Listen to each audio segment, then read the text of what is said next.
Mesdames, Messieurs, on est bien d'accord qu'Ali Bongo n'est plus depuis 2018 et c'est son sosie qui joue à la comédie. Donc, vous imaginez à quel point les intérêts et les enjeux de la France-Afrique au Gabon dépassent largement la liberté, la dignité et la souveraineté du peuple gabonais. Et donc, vous devez en tenir compte que le jour où le Gabon sera libre, c'est toute l'Afrique centrale, francophone ou France-Afrique qui va se libérer. Vous devez en tenir compte. Comment cela se fait-il que depuis 2018, on joue à cette comédie de sosie d'Ali Bongo, alors qu'il n'est plus? On a triché les élections en 2016, bien entendu. Jean Ping a eu la chance d'être en liberté. Mais chez nous, au Congo, Brazzaville, il y a un candidat qui avait gagné en 2016, qui est toujours en prison. On en a vu au Cameroun, le professeur Maurice Kanto, gagné les présidentielles de 2018 et passé 9 mois en prison. Ça, c'est l'ADN de la France-Afrique. Liberticide, antidémocratique, antisocial et surtout criminogène. Mesdames, Messieurs, peuple congolais, peuple d'Afrique centrale, peuple camerounais, je vais ici traiter le cas Paul Biya et Sassou Nguesso. Quel est l'enjeu? Parce que l'enjeu chez nous, pour les Congolais, parce que au lieu de se battre contre le système déjà France-Afrique et du système Denis Sassou Nguesso, mais chez nous là-bas, les gens souvent placés les émotions et l'appartenance au-dessus de l'intérêt général, au-dessus de la raison et tout ce qui se fait et qui se voit, parce que nous sommes en face des enjeux ou des intérêts France-Afrique qui essaient de tirer l'Afrique francophone vers le bas.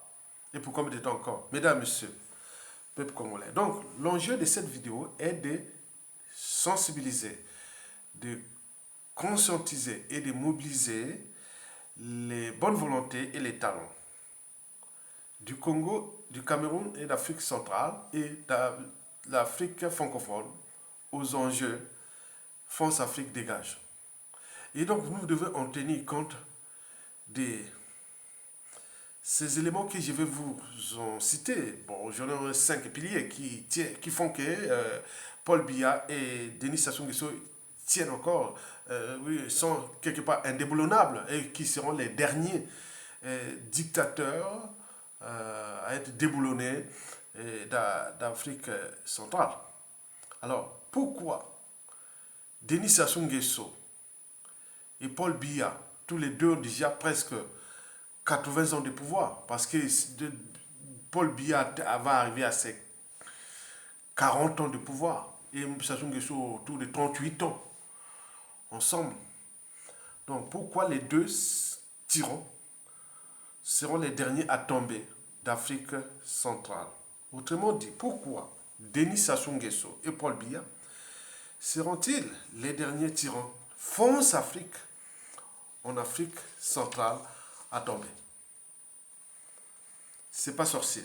Ce n'est pas sorcier. J'en ai comptabilisé pour vous 5 piliers. Les piliers là sont comme des poteaux, des poutres d'une maison ou des poteaux, ou des racines d'un arbre. Donc ce sont enracinés ces deux dictateurs-là. Se sont enracinés. Et donc il faut se méfier. Donc il y a du danger. Donc ces gens-là sont bien entraînés et conditionnés contre leur peuple, contre l'Afrique centrale, contre l'Afrique, pour les intérêts des puissances extérieures. Et donc là, c'est la France-Afrique. Il faut se dire que la situation camerounaise est identique à la situation congolaise et inversement.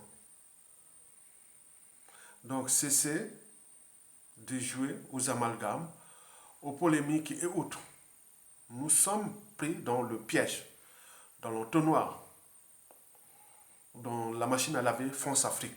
Et chez les Camerounais là-bas, et chez nous, c'est pareil. Comme au Gabon, comme au Togo, comme au Côte d'Ivoire, partout. C'est vraiment c'est un système et que je vais vous donner quelques explications et que vous pourrez individuellement et collectivement, tant au niveau civil, politique et militaire, et prendre votre responsabilité. Parce qu'être citoyen, c'est d'abord être informé. Parce que l'ignorance est la pire des souffrances. Le savoir et la connaissance vous libèrent. Être citoyen, c'est d'agir en permanence. Et pourquoi? Parce qu'aucune cause n'est perdue d'avance. Et surtout quand elle est digne, juste, noble, légitime et voire civilisationnelle. Donc seule la lutte libère. Parce que sans lutte, il n'y a pas de liberté ni de la dignité de l'individu et encore moins d'un peuple. Sans lutte, il n'y a pas de justice rendue à l'individu et encore moins à un peuple. Sans lutte, il n'y a pas de respect du but même de la condition humaine, sociale et existentielle de l'individu et encore moins d'un peuple. Sans lutte, il n'y a pas de paix, ni de progrès de l'individu et encore moins d'un peuple. Donc, comme je vous l'ai dit, tant que l'Afrique noire ne sera pas debout, nous ne serons jamais respectés partout dans le monde. Donc, pour être respectés, nous commençons déjà par la révolution des idées. Parce que la révolution des idées précède la révolution politique, où il y a des courageux qui prennent les responsabilités pour dégager ces tyrans-là. Et donc, derrière, il faut des enjeux géostratégiques. Qui va vous protéger si vous dégagez Paul Biya ou Denis Sassou Nguesso et compagnie? Donc, il faut trouver des piliers. Donc, les piliers, il y a aujourd'hui deux. Hein. Soit les grandes puissances qui sont derrière, que vous allez choisir, qui va vous accompagner. Deuxième pilier, c'est le peuple. Donc, il faut avoir le peuple. Donc, le peuple, c'est le premier pilier, en fait.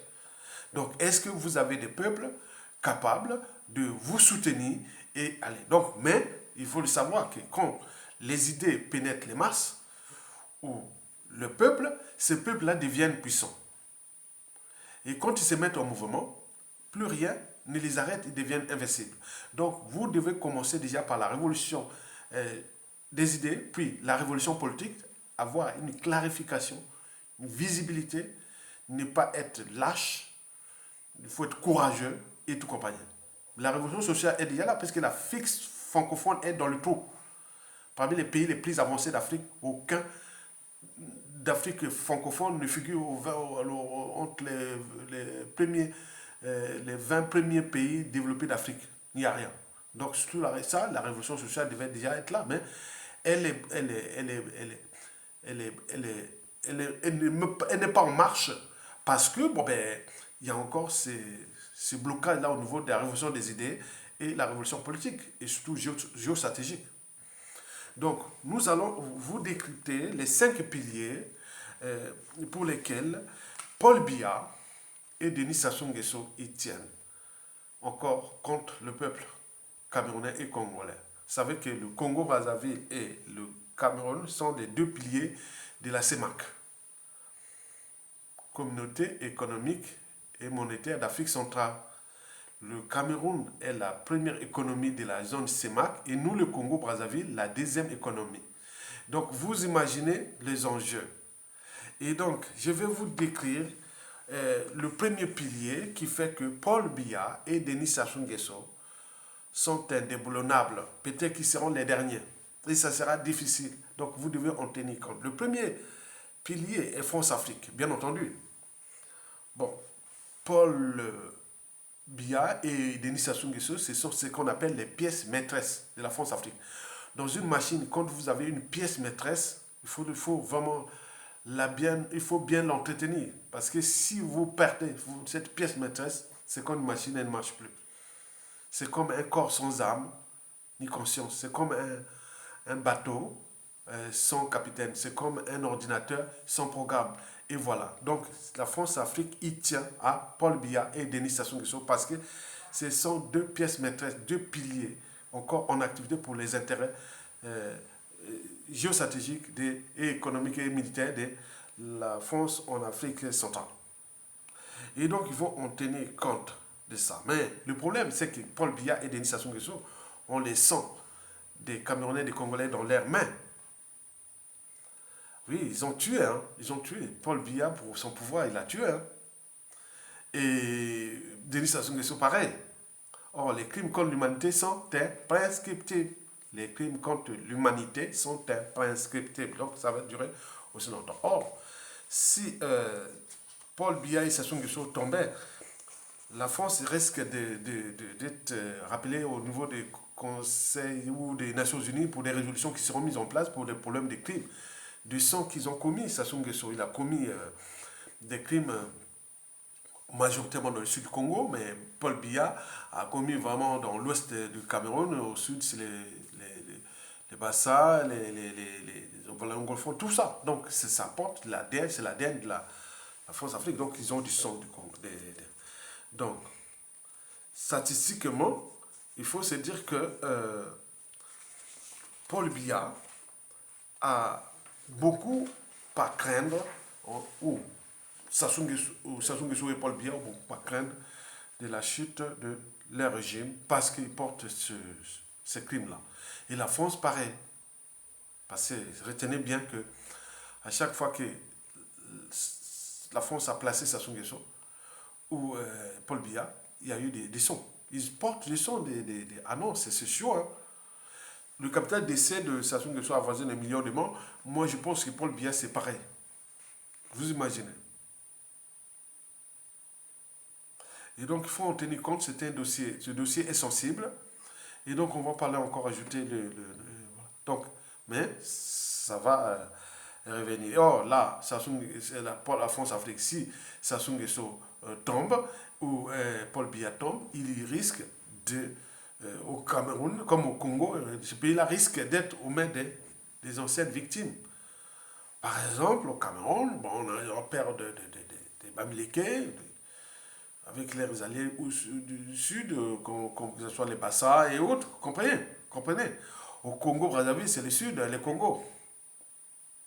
Il y a le Congo, voilà. Donc vous comprenez ça. Donc ce sont des enjeux, ils travaillent d'avance. La France a commis des crimes en Afrique, et notamment dans ces deux pays. Donc ils cherchent comment régler ces contentieux historiques qui vont montrer aux yeux de la communauté internationale que voilà le passé de la France-Afrique, avec les fameux réseaux FOCA, qui n'étaient autres que des réseaux criminels, parce que là, c'est le deuxième ordre mondial. Hein. On a laissé à la France les gendarmes de l'Afrique, avec la France-Afrique, et donc ces réseaux FOCA, c'était des réseaux de mercenaires et d'assassins. Donc ils ont tué ils ont laissé libre cours à ces dictateurs de massacrer des gens, et en même temps, les coups d'État et tout compagnie. Mais le monde a changé. Non, mais ce passif n'est pas encore réglé. Donc c'est vraiment difficile pour la France, pour ça. Et de son humain, parce que les victimes, là, deviendront à leur tour des hommes politiques, des gens, voilà, des gens fait leurs enfants, ils ont transmis la mémoire. Hein. La mémoire, c'est construit, c'est transmis. Donc ils ont ça, voilà. Donc ils savent ça, et donc c'est quelque chose de dossier sensible de la. Donc Biya et Denis Sassou Nguesso sont maintenus par la France-Afrique en partie liés à ces problèmes de crimes de sang et de génocide. Deuxième pilier de Denis Sassou Nguesso et Paul Biya indéboulonnable est géostratégique, en effet. Si Paul Biya tombe, il y a d'un côté, Paul Biya ou Sassou Nguesso, les deux ensemble. Si l'un des deux tombe, bon, par exemple, si Paul Biya et Sassou Nguesso tombent, on peut se dire que la France-Afrique aura des soucis en Afrique centrale. Déjà, le Centrafrique sera vraiment libéré. Sera libéré. Donc, et le Tchad aura des difficultés. Parce que le Congo-Brazzaville et le Cameroun sont des premières économies de la région. Et ils ont des ports. Et donc ça peut libérer le Centrafrique. Et le Tchad sera obligé. Voilà, donc il peut arriver des situations comme cela s'est passé comment on appelle, dans la CEDEAO. Le Congo, Brazzaville, le Cameroun et le Centrafrique, ils bloquent le Tchad. et par rapport à ce qui s'est passé là. Voilà, et donc ça peut arriver comme ça. Donc il y a beaucoup de choses là. Il y a ces enjeux-là, donc il faut en tenir compte. Et donc là, si la France perd le Tchad, il perd le Sahel. Pas question. Parce que la voie, le Sahel, la voie du Sahel en Afrique centrale pour la France Afrique, c'est le Tchad. Et la voie vers l'Afrique centrale, l'Afrique australe, c'est nous, les Congo, le Gabon, Cameroun, voilà, vous avez tout compris. Bon, donc, il y a des enjeux géostratégiques là. Donc, il faut en tenir compte. Donc, ceux qui vont prendre les décisions de dégager Paul Biya ou Denis Sassou Nguesso doivent en tenir compte des enjeux géostratégiques. Vous avez quelle protection? Il faut le peuple. Il faut que l'individu pense au peuple. Dit maintenant, tout le monde, voilà. S'il n'y a pas le peuple, cherchez une puissance militaire qui va vous protéger. S'il n'y a pas ça, n'essayez pas. N'essayez pas. Regardez ce qui se passe au Mali et ce qui se passe en Afrique de l'Ouest. Ok? Très bien. Le troisième pilier est socio-culturel. Vous savez, au Cameroun, comme au Congo, hein, déjà au Cameroun, Paul Biya a facilité beaucoup de l'art de piétiner, diviser pour mieux piétiner ou mieux régner. C'est pareil. Au Cameroun, on parle des gens qui sont du nord-est et du centre et du sud-est. Diviser le pays en deux comme ça. L'ouest, danger, surtout les Bamileke, les Baza, voilà, tous ces membres. Les Douala, tous, vous savez ça. Donc l'art de diviser, là où il y a tous les points économiques, démographiques, population, et puis beaucoup de choses d'activité économique, ils ont été mis en bas. À favoriser plutôt le nord-est, le centre et le sud-est. Voilà. L'art de diviser pour mieux régner ou mieux pétiner ce peuple. Chez nous, c'est pareil. Ça soit diviser le pays en deux parties. Le nord et le sud. Le sud pour ses pions, ses complices et ses victimes. Les victimes pour souder les nordistes derrière lui. Donc, et quand tu tues au sud, il dit attention, si je quitte le pouvoir, les nordistes vont venir vous tuer. Donc, ce sont des systèmes comme ça. On voit même observer ces systèmes-là jusqu'au Togo. Jusqu'au Togo. Et maintenant, au Côte d'Ivoire, partout. Donc, c'est l'ADN de la France-Afrique. Donc, vous devez en tenir compte qu'il y a des intelligences qui nous gèrent comme du bétail humain. Et donc, si vous n'êtes pas capable de réfléchir, de se structurer, de s'organiser, d'agir, voilà. Donc, on nous gère comme des... On nous conçoit, hein, comme Paul Biya et Denis Sassou Nguesso nous conçoit comme une population conquise, soumise, vassalisée, indigène et esclave. Parfois, ces populations deviennent du bétail humain au moment où les enjeux de la conservation du pouvoir dépassent largement. Voilà, donc vous comprenez ça. Donc il faut faire attention. Et donc là, il faut se dire que au point socio-culturel, bon, l'enjeu de la conservation de la tyrannie est que bon, quand les intérêts de la conservation de la tyrannie dépassent largement le cadre socio-culturel, bon, là, il n'état pas maté à tuer, hein, comme là, voilà. Ils ont même tué avec les terrorismes, comme dans le nord-ouest. Hein. Et voilà, donc c'est surtout le Cameroun anglophone et tout. Donc c'est du bazar, c'est l'ADN de la France-Afrique. Et de ces gens qui jouent ce jeu-là. Investissement énorme en moyens militaires et l'économie. Donc, vous voyez ça. Donc il faut en tenir compte de ces troisième pilier qui est socio-culturel. Le quatrième et avant-dernier pilier, bien entendu, est psychanalytique. Parce que, vous voyez tous les deux là, Paul Biya et Denis Sassou Nguesso. Bon, Paul Biya à quel âge? Bon, on dit qu'il doit avoir autour de 90 ans bientôt. Hein, c'est ça, non? Sassou Nguesso a 84 ans. Et donc, ces gens-là sont arrivés dans les années 80. Donc, on connaît bien cette histoire. Et donc, on nous parlait déjà de ces deux-là dans les années 70. Donc, qu'est-ce qui se passe dans la tête d'un enfant qui n'a vu que Paul Biya, Denis Sassou Nguesso, qui est né en 1980, qui n'a vu que Paul Biya, il est né en 1980. Certains sont devenus des parents, d'autres des grands-pères, des arrière-grands-pères. On voit que Biya. Du point de vue lié affectif et psychologique, c'est beaucoup, hein, on va à la soumission. Parce que chaque fois, on ne sort que Biya, Sassou. C'est pourquoi le culte de la personnalité est tel que, si vous ne voyez pas que ça pénètre, hein, au niveau psychologique. Quand vous avez des gens, ça crée des liens affectifs. Donc, ils ont organisé tout un système qui est là, et qui fait que, bon, ben, ces gens-là, hein, par exemple, Sassou Nguesso, il a couché avec les femmes de ses ministres, il a fait même des enfants. Il y a beaucoup de secrets là, beaucoup de choses là, hein. Il les a humiliés, élevés, d'autres ils croient que l'État lui appartient, c'est une dette morale. Il appelle Papa Sassou, d'autres ils parlent de grand-père, je sais pas, ou voilà, il y a beaucoup de choses comme ça. Biya, ça doit être comme ça aussi, Papa Biya, grand-père Biya, je sais pas. Donc tout ce monde a peur, qu'il soit civil, politique et militaire, du commun des mortels au grand, parce que c'est dans la tête, c'est psychologique. Je vous informe que j'avais amené un officier supérieur du Congo. Hein? On est passé devant l'Élysée. Tu vois, à l'époque, on passait comme ça. Hein? Devant l'Élysée, on passe comme si vous rentrez, vous marchez dans la rue, vous voyez les maisons. Hein? C'est comme ça, hein, ici. Et donc, moi, j'ai dit, voilà l'Élysée. Non, non, non, ne monte pas, ne monte pas. Et il commençait à fouiller. Non, non, non, on n'est pas au Congo. Je ne suis pas devant le palais de présidentiel de Sassou, le palais de Pilaou. Non, non, on est en France, on n'a rien, vous ne faites pas même, vous voulez pas tirer, vous savez, ça, c'est le bien commun. Il est locataire. Donc, c'est un bien, tout Français peut être là-bas.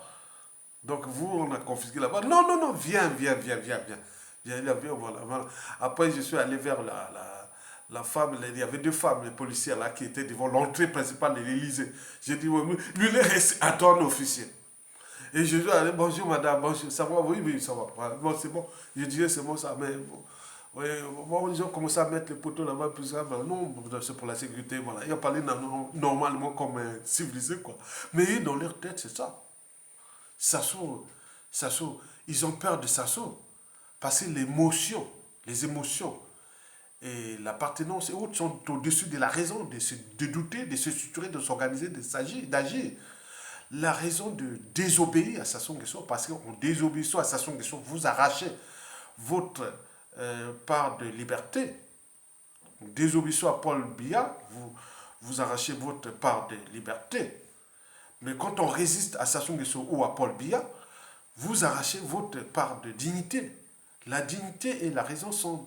La dignité et la liberté font partie des droits de l'humain, de l'individu et de la société. Privé de liberté et de dignité, vous êtes considéré comme soit indigène ou esclave, ou prisonnier. Hein? Vous êtes prisonnier. Même dans la tête. Je l'ai dit, non, viens, ben, il s'est calmé. C'est calmé. Bon, je n'ai pas voulu dire à la policière que pour c'est un officier de nos pays, là-bas, non, ça ne sert à rien. Je voulais pas, voilà. Pourquoi elle a voulu fouiller? Non, non, c'est pas ça. C'est dans la tête. Donc les gens là, ils ont comme une dette morale, hein, Paul Biya et Sassou Nguesso. Donc même un militaire, devant l'indignité, devant la honte et le déshonneur, il ne peut pas. Il est là comme ça. Vous avez entendu tentative de coup d'État au Cameroun ces derniers temps? Jamais. Au Congo, pareil. Parce qu'il y a ça. Les militaires là, tout ce monde. Donc tu vois, Biya comme papa, papi et autres. Comme si l'État camerounais et l'État congolais, c'est leur propriété privée. Et la force fait comme leur compagnie d'assurance qui les protège. Et pour combien de temps encore? Donc quand vous êtes un citoyen ou individu, vous devez avoir l'esprit. Ces trois vertus. La désobéissance, la résistance et la révolte. Par la désobéissance, vous arrachez votre liberté. Par la résistance, vous arrachez votre dignité. La liberté et la dignité font partie des premiers droits fondamentaux de l'homme et de l'humanité et autres. Donc, privé de liberté et de dignité, vous êtes soit esclave ou indigène. À défaut, vous êtes emprisonné. Vous êtes en prison. La troisième vertu, c'est la révolte. La révolte vous exprime d'abord le courage et puis votre pouvoir de peuple. Donc les trois vertus-là sont intéressantes quand vous êtes devant l'injustice, l'oppression et la barbarie, et la honte et les déshonneurs et autres. Tant au niveau civil, politique et militaire. Les militaires qui ont fait des coups d'État militaires salutaires, ils ont ces trois vertus-là dans leur tête. C'est ça. la désobéissance, la résistance et la révolte. Donc la révolte, c'est le courage. Vous avez tout compris? Très bien. Donc ces gens-là ont peur de Paul Biya et de Denis Sassou Nguesso parce qu'il est resté trop longtemps, ils sont restés trop longtemps au pouvoir. Bon, ils ont peur, voilà, si je me fais attraper, ah oui, l'exil forcé. Ah oui, parfois tu veux apatride, pas de passeport, pas de... Voilà. Ah non, ils ont peur, et ils jouent à ça à fond. Ils ont peur d'être déclassés pour ceux qui ont des privilèges, des, des fonctions hautes. Ils oublient que l'État est impersonnel. L'État camerounais n'appartient pas à Paul Biya, ni le Congo pareil, ni le Gabon partout. Non, c'est le bien commun, l'intérêt général contre les dangers. Parce que plus on protège l'État, on protège tout le monde. Paul Biya est venu trouver le Cameroun. Ça sous pareil. Et ils vont partir et ils laisseront le Congo et le Cameroun pareil, comme la Côte d'Ivoire pareil, et le Togo et tout compagnie pareil. Pourquoi vous laissez libre cours à un individu qui n'est que de passage sur terre, comme tout être mortel, en train de déguster, de vivre bien avec vous, le bien matériel. C'est vraiment qu'ils ont trépé le Cameroun ou le Congo, c'est devenu leur propriété privée, donc ils vivent vraiment, c'est une richesse énorme, qu'ils vivent vraiment tranquillement dans les palais, sans rien faire contre le peuple. Vous imaginez. Il faut l'alternance. Être président n'est pas un métier. C'est une fonction qui doit être limitée dans le temps. Et si on ne le limite pas, on sait qu'on est président d'un dictateur. Qu'est-ce qu'un dictateur? Un dictateur, c'est un despote qui exerce le pouvoir à longueur des années sans qu'aucune loi ou institution ne les limite dans le temps. Autrement dit, ça ne s'arrête pas, ça ne s'arrêtera jamais, sauf si le peuple prend ses responsabilités ou, à défaut, un coup d'État militaire salutaire. Parce qu'un dictateur est celui qui applique quelques libertés contre les libertés fondamentales, contre les droits fondamentaux, contre la souveraineté du peuple, contre l'expression de la volonté générale, qui n'est autre que la volonté du peuple. Et donc, vous avez compris. Donc, un dictateur ne respecte pas ses constitutions, ses institutions. Un dictateur ne peut qu'être chassé par la rue ou avec les armes. Vous avez compris. Donc, les gens là ont peur de l'exil forcé, soit d'être déclassés, à défaut aller en prison, ou pour beaucoup d'autres, ils en ont assassiné. Ils en ont assassiné. Ça s'en a assassiné. Jusqu'aujourd'hui, les dernières, c'est l'année 2021, mais on ne sait pas combien d'autres ils vont encore assassiner. Les cadres civils, politiques et militaires, ils ne cessent d'assassiner emprisonnés. Parce que là, ce pilier-là, la France-Afrique, et de la communauté internationale, et de tous ces systèmes qu'il a déjà mis en place. Mais dès qu'il y a désintégration du système, il faut déjà comprendre les piliers pour désintégrer le système et pour qu'il puisse tomber. Mesdames, Messieurs, peuple congolais, peuple camerounais, le cinquième et dernier pilier de Denis Sassou Nguesso et Paul Biya indéboulonnable, c'est la franc-maçonnerie. Eh bien oui, ils sont des gourous. Hein. Ils ont fabriqué plusieurs loges franc-maçonniques qui contrôlent du commun des mortels jusqu'au cadre civil, politique et militaire. Tout le monde est là dans ces loges-là. C'est un système-là où se mêlent les intérêts particuliers et partisans, les conflits d'intérêts. Il y a aussi des mallettes et valides africaines, n'oublions pas, des marchés, passation des marchés et de tout ça. Donc on aide-toi de cette DRA. Et voilà, donc ils sont ensemble. C'est un système de relations incestueuses, personnelles et autres, où se mettent beaucoup de conflits d'intérêts. Et donc, là, casser ce système-là, ça passe par désintégrer les 5 piliers précités. Le premier pilier que je vous ai dit, hein, le premier pilier est France-Afrique.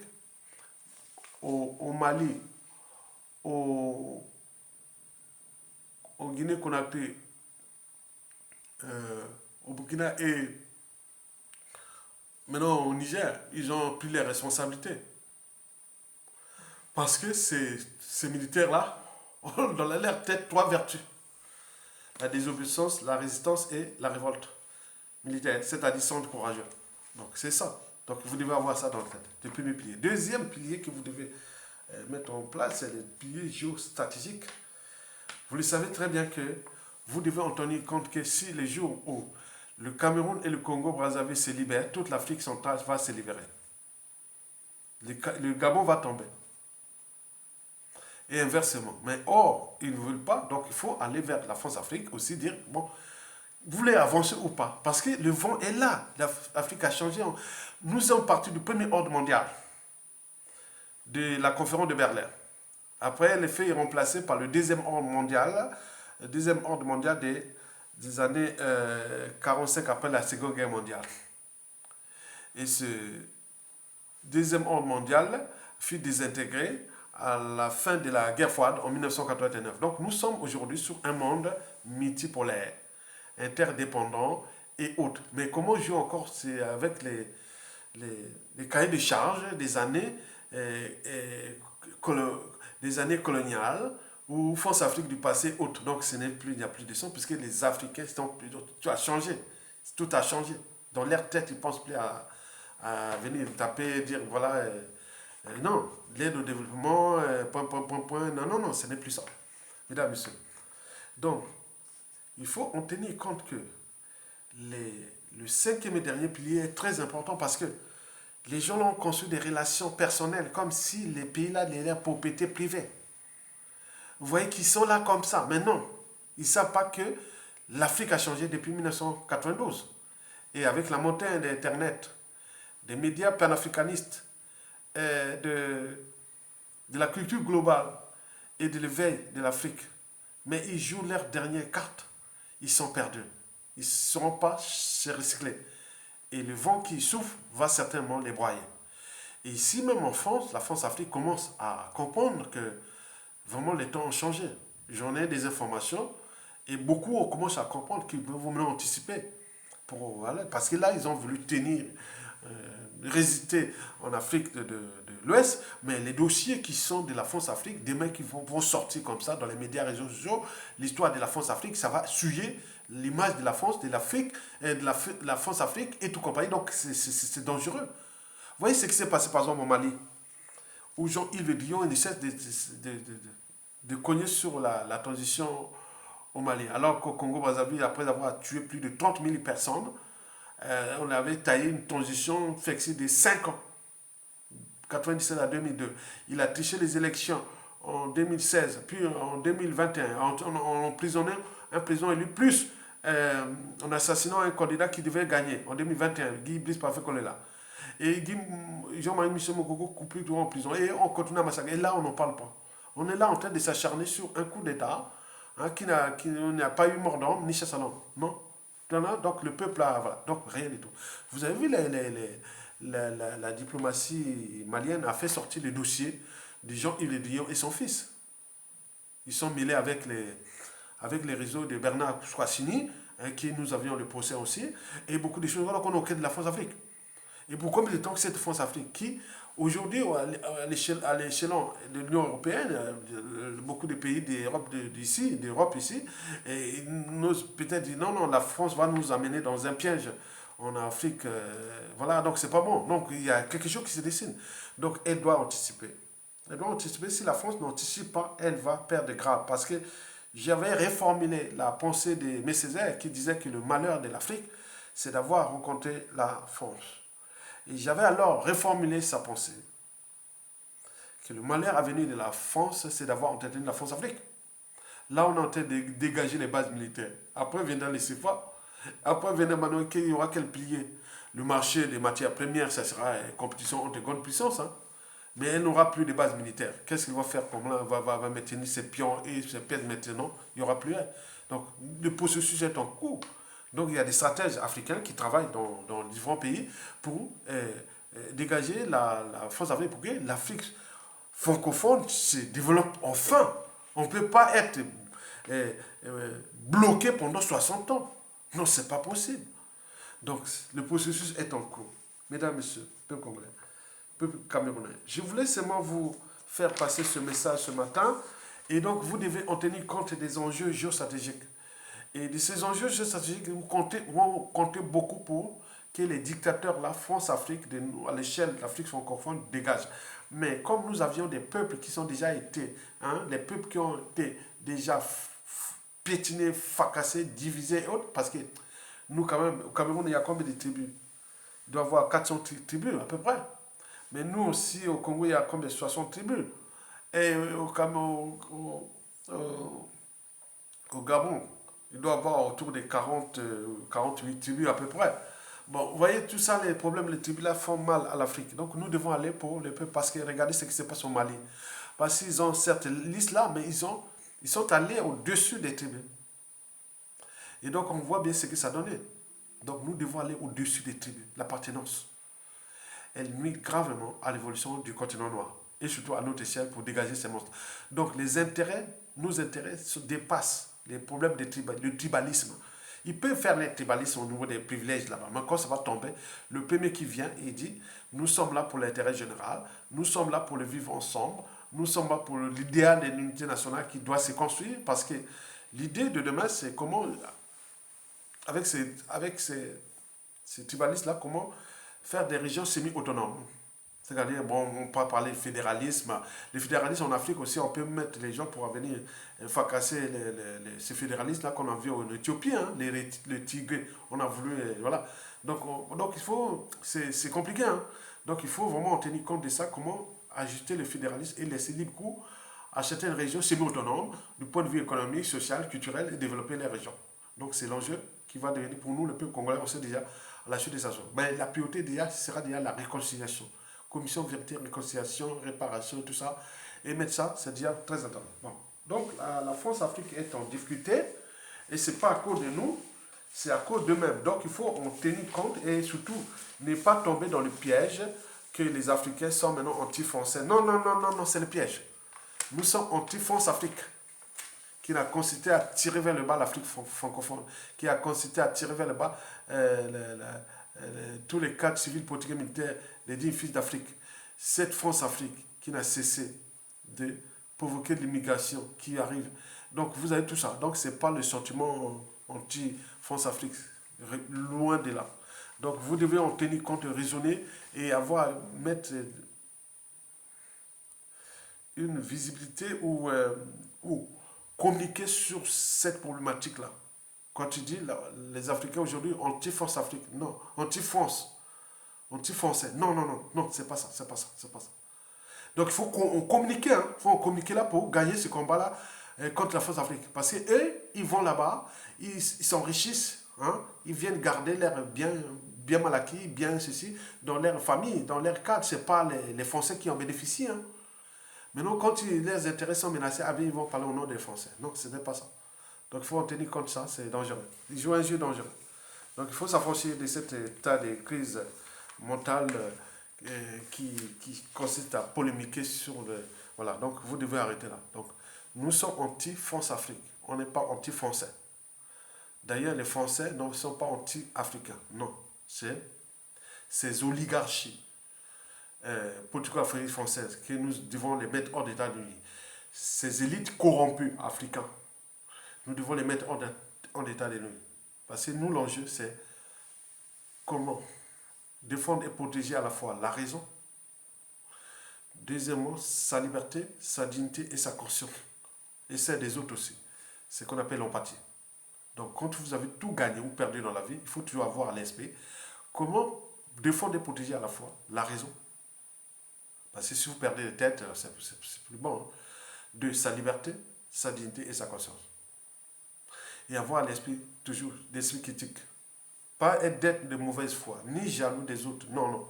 Il faut être de bonne foi et comprendre les enjeux. Ok? Très bien. À bientôt.